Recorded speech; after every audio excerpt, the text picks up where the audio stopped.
Hello friends, welcome to affable the easy and smart learning. നമ്മൾ ഇന്ന് നോക്കുന്നത് 7ാം ക്ലാസ്സിലെ ഫസ്റ്റ് ചാപ്റ്റർ ആയിട്ടുള്ള ടുവാർഡ്സ് എ 100-fold yield എന്ന് പറയുന്ന പാഠഭാഗത്തിലെ പാർട്ട് 3 ആണ്. കഴിഞ്ഞ ക്ലാസ്സിൽ നമ്മൾ പറഞ്ഞിരുന്നു ഒരു പേരിക്ക ചെടിയുടെ സ്റ്റെമ്മിൽ നിന്ന് പുതിയ പ്ലാന്റ്സ് പ്രൊഡ്യൂസ് ചെയ്യാൻ പറ്റുമെന്ന് പറഞ്ഞിരുന്നു. അതെങ്ങനെയാണെന്നും ആ മെത്തേഡിൻ്റെ സ്റ്റെപ്സുമാണ് നമ്മൾ ഇന്ന് ഡിസ്കസ് ചെയ്യുന്നത്. ലെയറിങ്ങിലൂടെയാണ് നമ്മൾ പുതിയ പ്ലാന്റ്സ് പ്രൊഡ്യൂസ് ചെയ്യുന്നത്. ലെയറിംഗ് എന്താണെന്നും ലെയറിംഗിൻ്റെ സ്റ്റേജസ് എന്തൊക്കെയാണെന്നും നമുക്ക് നോക്കാം. In plants such as guava, sapota, Java apple, almond and fig, rooting can be induced in the stem of mother plant. അതായത് ഗുവ, സപ്പോട്ട, ജാവ ആപ്പിൾ എന്ന് പറഞ്ഞാൽ ചാമ്പക്കയാണ്, ആൽമണ്ട് എന്ന് പറഞ്ഞാൽ ബദാം, അതുപോലെ ഫിഗ് എന്ന് പറഞ്ഞാൽ അത്തിപ്പഴം. ഈ ചെടികളിലെല്ലാം നമ്മൾ മദർ പ്ലാന്റിൽ വേര് പിടിപ്പിച്ചെടുത്തിട്ട് മദർ പ്ലാന്റിലെ ഒരു സ്റ്റെമ്മിൽ ഏതെങ്കിലും ഒരു സ്റ്റെമ്മിൽ വേര് പിടിപ്പിച്ചെടുത്ത് നന്നായി വേര് വന്നതിന് ശേഷം അത് കട്ട് ചെയ്ത് മാറ്റി നടുകയാണ് ചെയ്യുന്നത്. ആ ഒരു പ്രോസസ്സിനെയാണ് ലെയറിംഗ് എന്ന് പറയാം. In such plants, rooting can be induced in the stem of mother plant. Mother plant എന്ന് വെച്ചാൽ ഏത് പ്ലാന്റിൽ നിന്നാണോ നമ്മൾ പുതിയ സാപ്ലിങ്സ് പ്രൊഡ്യൂസ് ചെയ്യുന്നത് ആ പ്ലാന്റിനെയാണ് നമ്മൾ മദർ പ്ലാന്റ് എന്ന് വിളിക്കുക. ആ മദർ പ്ലാന്റിലെ ഏതെങ്കിലും ഒരു സ്റ്റെമ്മിൽ നമ്മൾ റൂട്ടിംഗ് ഇൻഡ്യൂസ് ചെയ്യുക എന്ന് പറഞ്ഞാൽ പ്രേരിപ്പിക്കുകയാണ്. അതായത് വേര് പിടിക്കാൻ ആവശ്യമായിട്ടുള്ള സാഹചര്യങ്ങളൊക്കെ ഒരുക്കി കൊടുത്ത് വേര് പിടിപ്പിച്ചെടുക്കുക ചെയ്യുക. ദെൻ വേര് പിടിച്ചതിന് ശേഷം നമ്മൾ എന്ത് ചെയ്യും? This stem with Roots can be cut and planted. ആ സ്റ്റെമ്മിൽ ധാരാളം റൂട്ടൊക്കെ വന്നു കഴിഞ്ഞാൽ അത് കട്ട് ചെയ്യുകയും പ്ലാന്റ് ചെയ്യുകയാണ് ചെയ്യുക. ഈ ഒരു പ്രോസസ്സാണ് ലെയറിംഗ്. അങ്ങനെയാണ് നമുക്ക് ലെയറിംഗിൻ്റെ സ്റ്റെപ്സ് നോക്കാം. Let's gets familiar with the stages of layering in a guava plant. ഒരു ഗുവ പ്ലാന്റിൽ ലെയറിംഗ് നടക്കുന്നതിൻ്റെ സ്റ്റേജസ് എന്തൊക്കെയാണെന്ന് നമുക്ക് നോക്കി നോക്കാം.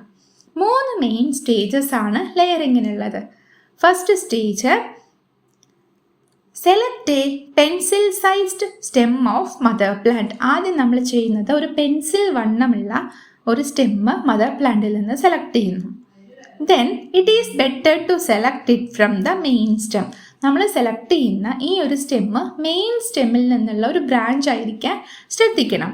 Make a cut of 2 to 3 centimeter length in a circular shape on the bark in between 2 nodes of the stem. നമ്മൾ select ചെയ്ത ആ ഒരു സ്റ്റെമ്മിൽ 2 നോട്ട്സിന് ഇടയിലായിട്ട്, നോട്ട്സ് എന്ന് പറഞ്ഞാൽ ഇല വരുന്ന ഓരോ സ്റ്റെമ്മും ശ്രദ്ധിച്ചാൽ അതിൽ ഇല വരുന്ന ഒരു ഭാഗം ഉണ്ടാവും. ആ ഭാഗത്തിനെയാണ് നോട്ട്സ് എന്ന് പറയുക. അങ്ങനെയുള്ള 2 നോട്ട്സിന് ഇടയിലായിട്ട് ഒരു 2 മുതൽ 3 സെൻറ്റിമീറ്റർ വരെ നീളത്തിലെ തൊലി സർക്കിൾ ഷേപ്പിൽ ചെത്തി മാറ്റുക. ഓക്കെ, ഫസ്റ്റ് നമ്മളൊരു പെൻസിൽ സൈസുള്ള സ്റ്റെമ്മ് സെലക്ട് ചെയ്തു.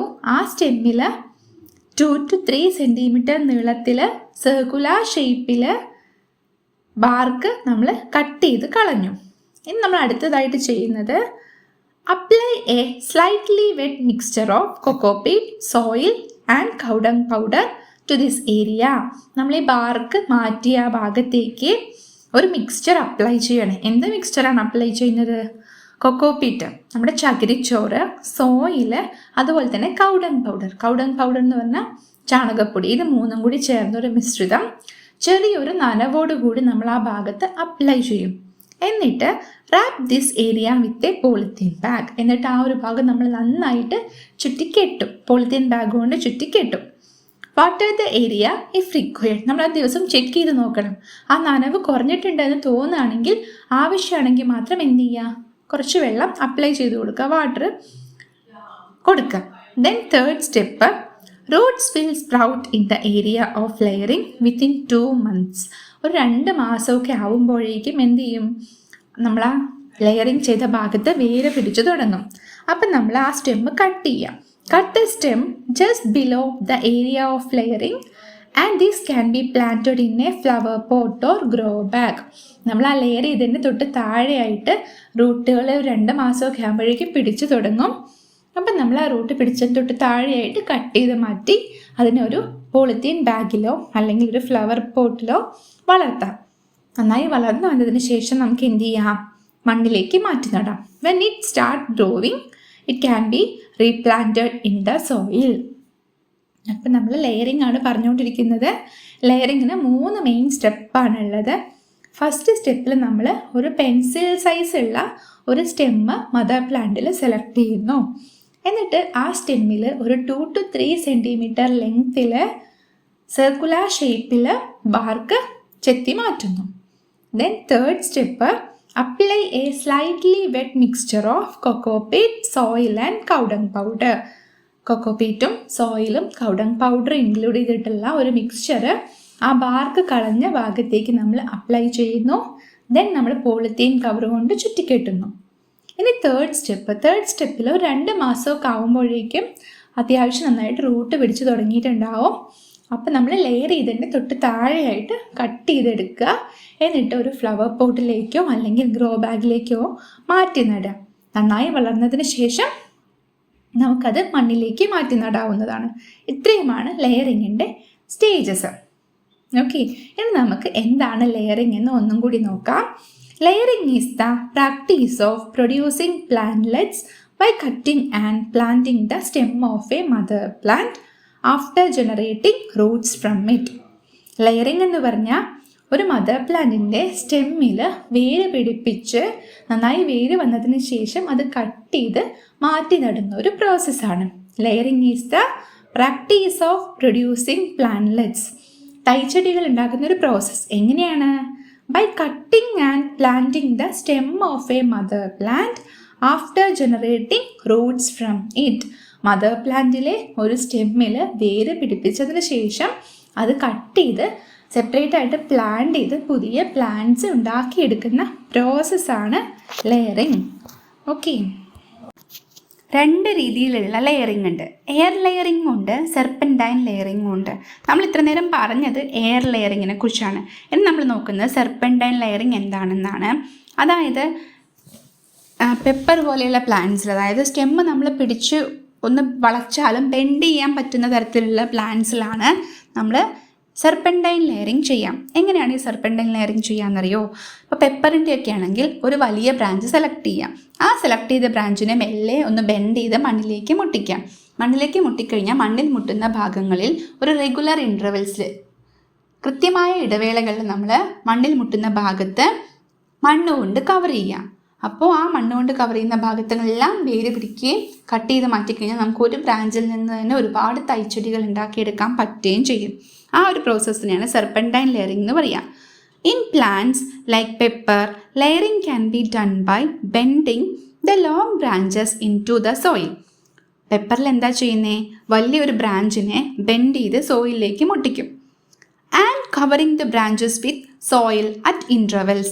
ഓരോ നോട്ട്സിൽ അല്ലെങ്കിൽ ഓരോ ഇൻ്റർവെൽസിലായിട്ട് നമ്മൾ ആ ബ്രാഞ്ചിനെ മണ്ണ് കൊണ്ട് കവർ ചെയ്യുകയാണ് ചെയ്യുന്നത്.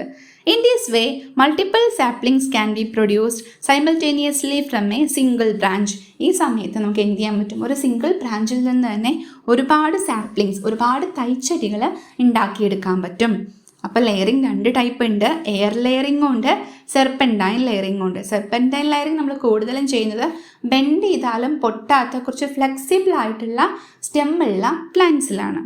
ഇനി നമുക്ക് എയർ ലെയറിങ് ഏതിലൊക്കെയാണ്, സെർപ്പൻറ്റൈൻ ലെയറിങ് ഏതൊക്കെ പ്ലാന്റ്സിലാണ് ചെയ്യാമെന്ന് നോക്കാം. ഫസ്റ്റ് എയർ ലെയറിങ് ചെയ്യുന്നത് guava, cashew tree, sapota, rose, Java apple, fig, almond അതിലൊക്കെയാണ് കേട്ടോ. ദെൻ സെർപ്പൻറ്റൈൻ ലെയറിങ് ചെയ്യുന്നത് ബൊഗെയിൻവില്ല. നമുക്കറിയാം കടലാസ് പൂവ് അല്ലേ, അതിൽ സെർപ്പൻറ്റൈൻ ലെയറിങ് ആണ്. ദെൻ ജാസ്മിൻ, മുല്ല, ബെറ്റൽ, വെറ്റില, പെപ്പർ, കുരുമുളക്, ഗ്രേപ്സിലുണ്ട്, ക്രൈസാന്തിമം. ക്രൈസാന്തിമം എന്ന് വെച്ചാൽ ജമന്തിയാണ്. ഇതിലൊക്കെയാണ് ഏത് ചെയ്യുന്നത്? സെർപ്പൻറ്റൈൻ ലെയറിങ് ചെയ്യുന്നത് ഇതിലൊക്കെയാണ്. അടുത്ത നമുക്ക് നോക്കാനുള്ളത് ഈ ലെയറിങ് വഴി ചെയ്തെടുക്കുന്ന പ്ലാന്റ്സിൻ്റെ കുറച്ച് പെക്യുലാരിറ്റീസ് ആണ്. Consider some peculiarities of plants produced by layering. ലെയറിങ്ങിലൂടെ ചെയ്തെടുക്കുന്ന പ്ലാന്റ്സിൻ്റെ കുറച്ച് പെക്യുലാരിറ്റീസ്. ഫസ്റ്റ് വൺ എന്താ? Possesses the qualities of mother plant. Mother പ്ലാന്റിൻ്റെ എല്ലാ ഗുണങ്ങളും ആർക്കുണ്ടാവും? ഈ പുതിയതായിട്ട് ലെയറിങ് വഴി ഉണ്ടാക്കിയെടുത്ത പ്ലാന്റിനുണ്ടാവും. അതൊരു ക്വാളിറ്റിയാണ്, ഒരു അഡ്വാൻറ്റേജ് ആണ്. Then small size and short life span. Size വളരെ ചെറുതായിരിക്കും, കുഞ്ഞു മരങ്ങളായിരിക്കും, പക്ഷെ എന്താണ്, ലൈഫ് സ്പാനും അതുപോലെ കുറവായിരിക്കും. ആ ചെടിയുടെ ആയുസ്സും വളരെ കുറവായിരിക്കും. പെട്ടെന്ന് തന്നെ ഒരുപാട് വർഷമൊന്നും നിൽക്കില്ല, കുറച്ച് കാലങ്ങൾ കഴിയുമ്പോൾ തന്നെ നശിച്ചു പോവും. അടുത്തത് ഏർലി ഫ്ലവറിങ് ആൻഡ് ഫ്രൂട്ടിങ്, പെട്ടെന്ന് തന്നെ പൂക്കുകയും കായ്ക്കുകയും ചെയ്യും, അതൊരു അഡ്വാൻറ്റേജ് ആണ്. അടുത്തത് absence of tap root system, tap root system ഉണ്ടാവില്ല, അതും ഒരു അഡ്വാൻറ്റേജ് ആണ്. അതായത് ഫൈബ്രസ് റൂട്ട് സിസ്റ്റം ആകുമ്പോൾ ധാരാളം വെള്ളവും ന്യൂട്രിയൻസ് ഒക്കെ എല്ലാവിടെ നിന്നും അബ്സോർബ് ചെയ്യാനൊക്കെ പറ്റും. അപ്പോൾ അതൊരു മെറിറ്റായിട്ടാണ് കണക്കാക്കുന്നത്. ദെൻ റിക്വയർ മോർ കെയർ, നമ്മളിങ്ങനെ ലെയറിങ് വഴിയൊക്കെ ഉണ്ടാക്കിയെടുക്കുന്ന ചെടികൾക്ക് കൂടുതൽ പരിചരണം നൽകിയാൽ മാത്രമേ നമുക്ക് പെട്ടെന്ന് നല്ല വിളവൊക്കെ കിട്ടുള്ളൂ. സാധാ ചെടികൾക്ക് കൊടുക്കുന്നതിൻ്റെ എക്സ്ട്രാ കെയർ ഇവിടെ കൊടുക്കേണ്ടി വരും. അപ്പോൾ അതൊരു ഡിസഡ്വാൻറ്റേജ് ആണ്. അപ്പോൾ എക്സാമിന് ലെയറിങ്ങിൻ്റെ അഡ്വാൻറ്റേജും ഡിസഡ്വാൻറ്റേജും എന്തൊക്കെയാണെന്ന് ചോദിച്ചാൽ ഏതൊക്കെയാണ് അഡ്വാൻറ്റേജിൽ വരിക? Possess the qualities of mother plant, mother പ്ലാന്റിൻ്റെ എല്ലാ ഗുണങ്ങളുമുണ്ട്. ഏർലി ഫ്ലവറിങ് ആൻഡ് ഫ്രൂട്ടിങ്, നേരത്തെ കായ്ക്കും നേരത്തെ പൂക്കും. Absence of tap root system, ഈ മൂന്നെണ്ണാണ് ക്വാളിറ്റീസ്, അഡ്വാൻറ്റേജസ്. ഇനി എന്താ disadvantage? Small size and short ഫ്ലൈ സ്പാൻ, പെട്ടെന്ന് തന്നെ നശിച്ചു പോകും അല്ലേ. റിക്വയർ മോർ കെയർ, ധാരാളം ശ്രദ്ധ കൊടുക്കണം, ധാരാളം പരിചരണം കൊടുക്കണം, എന്നാൽ മാത്രമേ നല്ല വിളവ് കിട്ടുള്ളൂ. ഇതാണ് ഡിസഡ്വാൻറ്റേജ്. അപ്പോൾ ലെയറിങ് എന്താണ്, അതിൻ്റെ സ്റ്റെപ്സ് എന്തൊക്കെയാണ്, ഏതൊക്കെയാണ് രണ്ട് തരത്തിലുള്ള ലെയറിങ്, അതിൻ്റെ മെറിറ്റ്സ് ആൻഡ് ഡിമെറിറ്റ്സ് എന്തൊക്കെയാണെന്ന് നമുക്കിപ്പോൾ മനസ്സിലായി. നെക്സ്റ്റ് നമ്മൾ ഗ്രാഫ്റ്റിംഗ് എന്താണ്, ഗ്രാഫ്റ്റിങ്ങിൻ്റെ സ്റ്റെപ്സ് എന്തൊക്കെയാണെന്നാണ് നോക്കാൻ പോകുന്നത്. അവിടെ എന്താ കൊടുത്തിരിക്കുന്നതെന്ന് നോക്കാം. Look at the picture. You need a sapling of this mango tree. Is it possible to make it through layering? അവിടെ ഒരു മാംഗോ ട്രീയുടെ പിക്ചർ കൊടുത്തിട്ടുണ്ട് അല്ലേ. ചെറിയൊരു മാംഗോ ട്രീ ആണ്, പക്ഷെ ധാരാളം മാംഗോസ് ഉണ്ട്. ഈ ഒരു മാംഗോ ട്രീ ലെയറിങ്ങിലൂടെ ഇതിൻ്റെ സാപ്ലിങ്സ് ഉണ്ടാക്കിയെടുക്കാൻ പറ്റുമെന്നാണ് ചോദിക്കുന്നത്. It is difficult to induce roots in the stem of a mango tree. പക്ഷെ നമുക്ക് ഒരു മാംഗോ ട്രീയുടെ സ്റ്റെമ്മിൽ റൂട്ട് പിടിപ്പിച്ചെടുക്കാൻ കഷ്ടമാണ്. മാംഗോ ട്രീയിൽ അപ്പോൾ ലെയറിങ് പോസിബിൾ അല്ല എന്നാണ് പറയുന്നത്. What about planting seeds? അങ്ങനെയാണെങ്കിൽ ആ മാവിൻ്റെ ഒരു വിത്ത് കുഴിച്ചിട്ടാലോ? It take years for the tree to yield mangoes. It need not have all the qualities of this mango tree. Seed കുഴിച്ചിടുമ്പോൾ രണ്ട് പ്രശ്നങ്ങളുണ്ട് അല്ലേ. ഫസ്റ്റ് വൺ എന്താണ്? ആ ഉണ്ടാവുന്ന മാവിന് ഈ മദർ പ്ലാന്റിൻ്റെ എല്ലാ ക്വാളിറ്റീസും ഉണ്ടാവണം എന്നില്ല.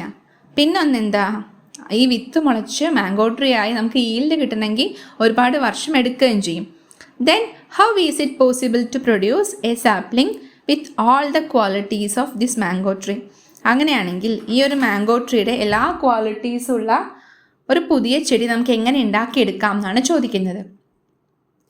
അതിനായിട്ട് അവിടെ രണ്ട് വെറൈറ്റി ഓഫ് മാംഗോ ട്രീയുടെ ഫീച്ചേഴ്സ് കൊടുത്തിട്ടുണ്ട്.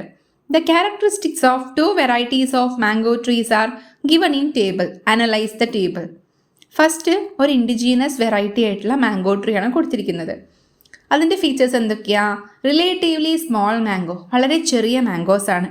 സോർ ഓർ സ്വീറ്റ് മാംഗോ, മധുരവും ചെറിയൊരു മധുരവും പുളിപ്പൊക്കെ ഉള്ള മാങ്ങയാണ്. Grows well in our soil, പക്ഷെ നമ്മുടെ മണ്ണിൽ നന്നായിട്ട് വളരുന്നുണ്ട്. ഡസൻ നീഡ് സ്പെഷ്യൽ കെയർ, ആ മാവിന് പ്രത്യേകിച്ച് സ്പെഷ്യൽ പരിചരണം ഒന്നും ആവശ്യമില്ല. ഓക്കെ. ദെൻ അടുത്തത് നീലം മാംഗോ ആണ്. ബിഗ് സൈസ്ഡ് മാംഗോസ് ആണ്, നല്ല വലിപ്പമുള്ള മാംഗോസ് ആണ്. വെരി സ്വീറ്റ് മാംഗോ, നല്ല മധുരമാണ് മാംഗോസ്. പക്ഷെ എന്താ പ്രശ്നം? Doesn't grow well in our soil, നമ്മുടെ മണ്ണിൽ നന്നായിട്ട് വളരുന്നില്ല. പിന്നെ അതുപോലെ തന്നെ നീഡ് സ്പെഷ്യൽ കെയർ, പ്രത്യേക പരിചരണവും ആവശ്യമുണ്ട്. ഇനി അവിടെ ഒരു ക്വസ്റ്റ്യൻ ചോദിച്ചിട്ടുണ്ട്. Which variety is better in terms of quality of fruit? ഫ്രൂട്ടിൻ്റെ ക്വാളിറ്റിയിൽ ഇതിലേതാണ് ബെറ്റർ എന്നാണ് ചോദിക്കുന്നത്. ഫ്രൂട്ടിൻ്റെ ക്വാളിറ്റി നോക്കുകയാണെങ്കിൽ നമ്മുടെ നീലം മാംഗോ ട്രീ ആണ് കുറച്ചും കൂടി ബെറ്റർ അല്ലേ. അങ്ങനെയാണെങ്കിൽ നീലം മാംഗോ ട്രീ ആണ് better.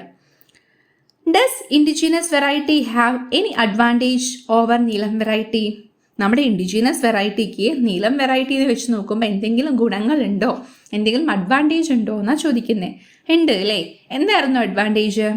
Gross well in our soil, നമ്മുടെ മണ്ണിൽ നന്നായി വളരുന്നുണ്ട്. ഡസൻ നീഡ് സ്പെഷ്യൽ കെയർ, നമ്മൾ പ്രത്യേകിച്ച് വല്ല സംരക്ഷണം കൊടുക്കേണ്ട ആവശ്യമുണ്ടോ? ഇല്ല, തനിയെ നന്നായി തന്നെ വളരാൻ പറ്റുന്ന വെറൈറ്റിയാണ് അല്ലേ. അപ്പോൾ അത് രണ്ടും എന്തിൻ്റെ പ്രത്യേകതയാണ്? നമ്മുടെ ഇൻഡിജീനസ് മാംഗോ ട്രീയുടെ പ്രത്യേകതയാണ്. അങ്ങനെയാണെങ്കിൽ if a sapling is produced by joining the stem of Neelam mango with the young plant of indigenous variety, what specialities will it have? എന്താ അവിടെ ചോദിച്ചിരിക്കണേ? അങ്ങനെയാണെങ്കിൽ നമ്മൾ നീലം മാംഗോയുടെ ഒരു സ്റ്റെമ്മും നമ്മുടെ ഇൻഡിജിനസ് വെറൈറ്റിയും കൂടി കമ്പൈൻ ചെയ്ത് പുതിയൊരു സാപ്ലിംഗ് ഉണ്ടാക്കിയാൽ അതിൻ്റെ ഫീച്ചേഴ്സ്, അതിൻ്റെ സ്പെഷ്യാലിറ്റീസ് എന്തൊക്കെയായിരിക്കും? അങ്ങനെ ഉണ്ടാക്കുന്ന പുതിയ പ്ലാന്റിൻ്റെ എന്തൊക്കെ സ്പെഷ്യാലിറ്റീസ് ഉണ്ടാവുമെന്നാ ചോദിക്കുന്നത്. ഫസ്റ്റത്തെ സ്പെഷ്യാലിറ്റി എന്തായിരിക്കും? Grows well in our soil. നമ്മുടെ മണ്ണിൽ നന്നായിട്ട് വളരാൻ പറ്റും അല്ലേ? ദെൻ എന്താ? Yield mangoes of Neelam variety. Neelam വെറൈറ്റിയിലുള്ള അതേ മാംഗോസ് കിട്ടും. മാംഗോസ് എങ്ങനെയായിരിക്കും? വെരി സ്വീറ്റ് ആയിട്ടുള്ള മാംഗോസ് കിട്ടും. സ്പെഷ്യൽ കെയറിൻ്റെ ആവശ്യം ഉണ്ടാവില്ല. അപ്പോൾ എങ്ങനെയാണ് രണ്ട് പ്ലാന്റ്സ് തമ്മിൽ കമ്പൈൻ ചെയ്യുക എന്ന് നമുക്ക് നോക്കി നോക്കാം. ആ പ്രോസസ്സിനെ പറയുന്ന പേര് ഗ്രാഫ്റ്റിംഗ് ആണ്. നമുക്കതെങ്ങനെയാണ് ചെയ്യാമെന്ന് നോക്കാം. ഗ്രാഫ്റ്റിങ്ങിലെ ആദ്യത്തെ സ്റ്റെപ്പ് എന്ന് പറയുന്നത് choose a mango plant of Moovandan variety of 6 months to 1 year. 6 മാസം മുതൽ 1 year വരെ ഗ്രോത്ത് ആയിട്ടുള്ള ഒരു മൂവാണ്ടൻ വെറൈറ്റി ചൂസ് ചെയ്യുക എന്നുള്ളതാണ് first step. This plant with root is called root stock. ഈ പ്ലാന്റിന് വേരുണ്ടാവും. വേരോട് കൂടിയ ചെടിയാണ്. ആ വേരോട് കൂടിയ ചെടീനെ വിളിക്കുന്ന പേരാണ് റൂട്ട് സ്റ്റോക്ക് എന്ന്. ഓക്കെ, ഫസ്റ്റ് നമ്മൾ ഒരു റൂട്ട് സ്റ്റോക്ക് സെലക്ട് ചെയ്തു. ഇനി അടുത്തത് ചെയ്യേണ്ടത് cut a stem that has the same size as the root stock. നമ്മുടെ റൂട്ട് സ്റ്റോക്കിൻ്റെ അതേ വലിപ്പമുള്ള ഒരു സ്റ്റെമ്മ് നമ്മൾ കട്ട് ചെയ്യണം. എവിടെ നിന്നാണ് കട്ട് ചെയ്തെടുക്കണ്ടേ? From a high yielding tree of Neelam variety. ധാരാളം വിളവ് തരുന്ന നീലം വെറൈറ്റിയിൽ നിന്ന് നമ്മുടെ റൂട്ട് സ്റ്റോക്കിൻ്റെ അതേ വണ്ണത്തിലുള്ള ഒരു സ്റ്റെമ്മ് നമ്മൾ കട്ട് ചെയ്തെടുത്തു. This is called scion. ഈ വെട്ടിയെടുക്കുന്ന ആ സ്റ്റെമ്മിൻ്റെ പേരാണ് scion. Okay, a stem which has newly formed buds should be selected as scion. പുതിയതായിട്ട് മുള വരുന്ന സ്റ്റെമ്മാണ് എപ്പോഴും സയനായിട്ട് സെലക്ട് ചെയ്യേണ്ടത് എന്നാണ് പറയുന്നത്. ഇനി അടുത്തതായിട്ട് നമ്മൾ ചെയ്യേണ്ട കാര്യം cut the root stock at 15 centimeter from the bottom to join the scion. നമ്മുടെ റൂട്ട് സ്റ്റോക്കിൻ്റെ താഴെ നിന്ന് മുകളിലേക്ക് ഒരു 15 centimeter ഹൈറ്റിൽ, താഴത്ത് നിന്ന് ഒരു 15 centimeter മുകളിലായിട്ട് നമ്മൾ മൊത്തത്തിൽ വെട്ടിക്കളയും. എന്നിട്ട് എന്താ ചെയ്യുക? Make a 4 centimeter deep cut along the centre of this root stock using a knife. എന്നിട്ട് നല്ല മൂർച്ചയുള്ള ഒരു കത്തി ഉപയോഗിച്ചിട്ട് നമ്മുടെ റൂട്ട് സ്റ്റോക്കിൻ്റെ കൃത്യം സെൻറ്ററിൽ നിന്ന് താഴേക്കായിട്ട് ഒരു 4 centimeter നീളത്തിൽ ഒരു വിടവ്, ഒരു ഗ്യാപ്പ് ഉണ്ടാക്കുക, ഒരു ഡീപ്പ് കട്ട് ഉണ്ടാക്കുക. അവിടെ പിക്ചർ കൊടുത്തിട്ടുണ്ട്. ആ പിക്ചറിൽ കാണുന്നത് പോലെ റൂട്ട് സ്റ്റോക്കിൻ്റെ മുകളിൽ കൃത്യം സെൻറ്ററിലായിട്ട് താഴേക്ക് ഒരു 4 centimeter നീളത്തിൽ ഒരു ഡീപ്പ് കട്ട് ഉണ്ടാക്കി എടുക്കും. ഓക്കെ, ഇനി നമ്മൾ നെക്സ്റ്റ് ചെയ്യുന്ന കാര്യം make a tapered cuts on both sides at the bottom of the scion as shown in the figure. ഇവിടെ സൈഡിൽ ഫിഗറിൽ കൊടുത്ത പോലെ നമ്മുടെ സയൻ്റെ 2 സൈഡും ചെത്തിയെടുത്ത് കൂർപ്പിച്ചെടുക്കുക. നമ്മൾ പെൻസിലൊക്കെ ചെത്തി കൂർപ്പിക്കില്ല, നമ്മൾ എല്ലാ സൈഡും ചെത്തും. ഇനി നമ്മൾ 2 സൈഡ് മാത്രം ചെത്തി ആ എഡ്ജ് കുറച്ച് ഷാർപ്പാക്കി വെക്കുക. എങ്ങനെ ചെയ്യുന്നതെന്ന് വെച്ചാൽ നമ്മുടെ ആ വിടവിലേക്ക്, നമ്മൾ നേരത്തെ ഉണ്ടാക്കിയ കട്ടിലേക്ക് ഈ ഒരു സയൻ ഇറക്കി വെക്കാനാണ്. ദെൻ നമ്മൾ നെക്സ്റ്റ് ചെയ്യുന്നത് insert the scion into the gap made in the root stock. നമ്മൾ റൂട്ട് സ്റ്റോക്കിൽ ഉണ്ടാക്കിയ ഗ്യാപ്പിലേക്ക് നമ്മുടെ ഈ സയൻ എന്ത് ചെയ്യും? ഇൻസേർട്ട് ചെയ്യും, ഇറക്കി വെക്കും. And bind it with a polythene tape. എന്നിട്ട് എന്ത് ചെയ്യും? ഈ സയൻ ഇറക്കി വെച്ച ശേഷം പോളിത്തീൻ ടേപ്പ് കൊണ്ട് നന്നായി ചുറ്റിക്കെട്ടും. Once the scion gets joined with the stock and begins to grow, the sapling can be replanted at a more convenient place. നമ്മൾ ഈ ഒട്ടിച്ച സയൻ എന്ത് ചെയ്യാൻ തുടങ്ങും? വളരാൻ തുടങ്ങിക്കഴിഞ്ഞ് പുതിയൊരു ചെടിയായി വളരാൻ തുടങ്ങിക്കഴിഞ്ഞാൽ നമുക്കത് വേറെ എങ്ങോട്ടേക്കെങ്കിലും റീപ്ലാന്റ് ചെയ്യാൻ പറ്റും. അപ്പോൾ ഇത്രയാണ് ഗ്രാഫ്റ്റിങ്ങിൻ്റെ സ്റ്റെപ്പ്. നമുക്കൊന്നും കൂടെ നോക്കി നോക്കാം. ഫസ്റ്റ് സ്റ്റെപ്പ് എന്തായിരുന്നു? 6 months മുതൽ 1 year old വരെ ഏജുള്ള ഒരു മൂവാണ്ടൻ ട്രീയുടെ വെറൈറ്റി നമ്മൾ റൂട്ട് സ്റ്റോക്കായിട്ട് സെലക്ട് ചെയ്തു. സെക്കൻഡ് സ്റ്റെപ്പ്, ഈ റൂട്ട് സ്റ്റോക്കിൻ്റെ അതേ വണ്ണമുള്ള ഒരു സയൻ നമ്മൾ കട്ട് ചെയ്തെടുക്കുന്നു. എവിടെ നിന്നാണ് കട്ട് ചെയ്യുന്നത്? ഒരു ഹൈ ഈൽഡിങ് നീലം വെറൈറ്റിയിൽ നിന്ന് ഒരു സ്റ്റെമ്മ് കട്ട് ചെയ്തെടുത്തു. തേർഡ് സ്റ്റെപ്പ് എന്താണ്? നമ്മുടെ റൂട്ട് സ്റ്റോക്കിൻ്റെ താഴത്ത് നിന്ന് ഒരു 15 centimeter മുകളിലായിട്ട് നമ്മൾ കട്ട് ചെയ്ത് വിടുന്നു. ദെൻ ആ കട്ട് ചെയ്ത് വിട്ടതിൻ്റെ സെൻറ്ററിലായിട്ട് താഴത്തേക്ക് ഒരു ഡീപ്പ് കട്ട് 4 centimeter താഴത്തേക്കായിട്ട് ഒരു ഡീപ്പ് കട്ട് ഉണ്ടാക്കുന്നു. ഇനി നമ്മൾ അടുത്തതായിട്ട് ചെയ്തത് നമ്മുടെ സയണിൻ്റെ 2 സൈഡും നമ്മൾ ചെത്തി മാറ്റുകയാണ്. ടേപ്പേർഡ് ഉണ്ടാക്കി മാറ്റുകയാണ്. ടേപ്പേർഡ് കട്ട്സ്, അതായത് നല്ല ഷാർപ്പണാക്കി മാറ്റും. ദെൻ നമ്മൾ എന്താ ചെയ്തേ? Insert the scion into the gap made in the root stock. എന്നിട്ട് നമ്മൾ ആ ഷാർപ്പൺ ചെയ്ത സയണിൻ്റെ ഭാഗം നമ്മുടെ ഗ്യാപ്പിലേക്ക്, റൂട്ട് സ്റ്റോക്കിലുള്ള ഗ്യാപ്പിലേക്ക് ഇറക്കി വെക്കുന്നു. ദെൻ നമ്മൾ എന്ത് ചെയ്യുന്നു? ഒരു പോളിത്തീൻ ബാഗ് കൊണ്ട് നന്നായി ചുറ്റിക്കെട്ടുന്നു. നമ്മുടെ സയൺ വളരാൻ ആരംഭിച്ചു, പുതിയൊരു ചെടിയായി, പുതിയൊരു സാപ്ലിംഗ് ആയി ഗ്രോ ചെയ്യാൻ തുടങ്ങിക്കഴിഞ്ഞാൽ പിന്നെ നമുക്ക് എങ്ങോട്ടാണോ മാറ്റേണ്ടത് അങ്ങോട്ടേക്ക് മാറ്റി നടാവുന്നതാണ്. ഇത്രയുമാണ് ഗ്രാഫ്റ്റിങ്ങിൻ്റെ മേജർ സ്റ്റെപ്സ്. ഓക്കെ, ഇനി നമുക്ക് എന്താണ് ഗ്രാഫ്റ്റിംഗ് എന്നൊന്നും കൂടെ നോക്കി നോക്കാം.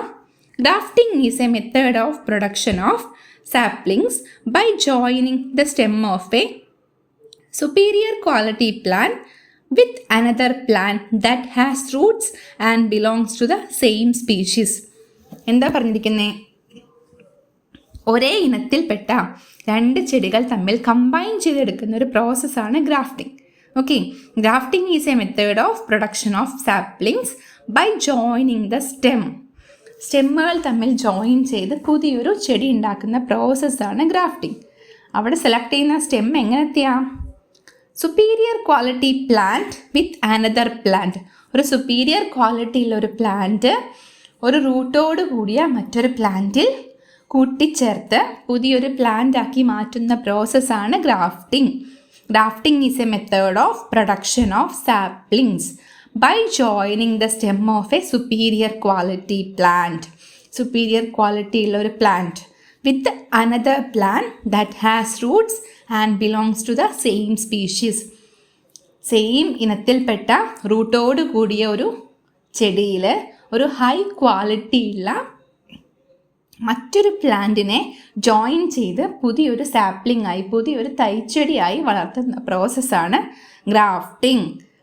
Plant that has roots selected for grafting is called rootstock. റൂട്ടുള്ള പ്ലാന്റിന് നമ്മൾ റൂട്ട് സ്റ്റോക്ക് എന്നും അതിലേക്ക് ജോയിൻ ചെയ്യുന്ന സ്റ്റെമ്മിനെ നമ്മൾ സയൺ എന്നാണ് വിളിക്കുന്നത്.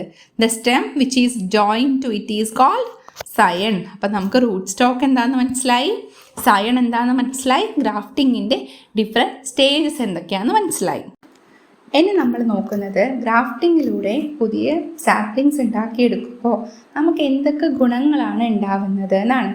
What are the advantages of producing saplings through grafting? ഗ്രാഫ്റ്റിങ്ങിലൂടെ പുതിയ സാപ്ലിങ്സ് പ്രൊഡ്യൂസ് ചെയ്യുമ്പോൾ അതിനുണ്ടാവുന്ന അഡ്വാൻറ്റേജസ് എന്തൊക്കെയാണ്? ഏറ്റവും വലിയ അഡ്വാൻറ്റേജ് എന്ന് പറഞ്ഞാൽ ഏർലി ഫ്ലവറിങ് ആൻഡ് ഫ്രൂട്ടിംഗ് ആണ്. പെട്ടെന്ന് തന്നെ പൂക്കാനും കായ്ക്കാനും തുടങ്ങും. Then second one is easy to grow in our soil. നമ്മുടെ മണ്ണിൽ നന്നായിട്ട് വളരുന്നുണ്ട്. ഹൈ ഡിസീസ് റെസിസ്റ്റൻസ്, നല്ല രോഗപ്രതിരോധ ശേഷിയുണ്ട്. ഇതൊക്കെയാണ് നമ്മൾ ഗ്രാഫ്റ്റിങ്ങിലൂടെ ഒരു സാപ്ലിംഗ് പ്രൊഡ്യൂസ് ചെയ്യുമ്പോൾ നമുക്ക് കിട്ടുന്ന ബെനിഫിറ്റ്സ്. ഏതൊക്കെയായിരുന്നു benefits? Early flowering and fruiting, easy to grow in our soil, high disease resistance. അടുത്ത് എന്താ അവിടെ ചോദിച്ചിരിക്കുന്നേ? What is the reason for early flowering and fruiting of mango sapling produced through grafting? ഗ്രാഫ്റ്റിങ്ങിലൂടെ produce ചെയ്യുന്ന mango sapling എന്തുകൊണ്ടാണ് പെട്ടെന്ന് തന്നെ flower ചെയ്യുകയും ഫ്രൂട്ട് ചെയ്യുകയും ചെയ്യുന്നതെന്ന് ചോദിക്കുന്നത്. എന്തുകൊണ്ടായിരിക്കും? നമ്മുടെ മണ്ണിൽ നന്നായിട്ട് വളരാൻ പറ്റുന്നുണ്ടല്ലേ, പെട്ടെന്ന് തന്നെ വളരാൻ പറ്റുന്നുണ്ട്. Easy to grow in our soil and also have high disease resistance. നല്ല രോഗപ്രതിരോധ ശേഷിയുണ്ട്. നമ്മുടെ മണ്ണിൽ നന്നായിട്ട് വളരാനും സാധിക്കുന്നുണ്ട്. അതുകൊണ്ടാണ് പെട്ടെന്ന് തന്നെ റിസൾട്ട് കിട്ടുന്നത്. അടുത്ത് അവിടെ ഒരു പിക്ചർ കൊടുത്തിട്ടുണ്ട്. Haven you seen the bud growing beneath the grafted area? ആ പിക്ചറിൽ നമ്മൾ ഗ്രാഫ്റ്റ് ചെയ്തതിൻ്റെ തൊട്ട് താഴത്തുനിന്നൊരു ബഡ് വരുന്നുണ്ട്, ഒരു മുള വരുന്നുണ്ട്. Will the quality of the plant be affected if this bud is not removed? ഈ ബഡ് അവിടെ നിന്ന് റിമൂവ് ചെയ്തില്ലെങ്കിൽ നമ്മുടെ മാവിൻ്റെ ക്വാളിറ്റീനെ അഫക്റ്റ് ചെയ്യുമോ എന്നാണ് ചോദിക്കുന്നത്. തീർച്ചയായിട്ടും നമ്മുടെ മാവിൻ്റെ ക്വാളിറ്റീനെ അത് അഫക്റ്റ് ചെയ്യും. നമുക്കറിയാം, നമ്മൾ ആ ഗ്രാഫ്റ്റ് ചെയ്തതിൻ്റെ മുകളിലേക്കാണ് നമ്മൾ ഉദ്ദേശിക്കുന്ന ക്വാളിറ്റിയുള്ള പ്ലാന്റ് വളരുക അല്ലേ. എപ്പോഴും ആ ഗ്രാഫ്റ്റ് ചെയ്തതിൻ്റെ തൊട്ട് താഴത്തുനിന്ന് വളരുന്നത് നമ്മൾ ഉദ്ദേശിക്കുന്ന ക്വാളിറ്റിയുള്ള പ്ലാന്റ് ആയിരിക്കില്ല.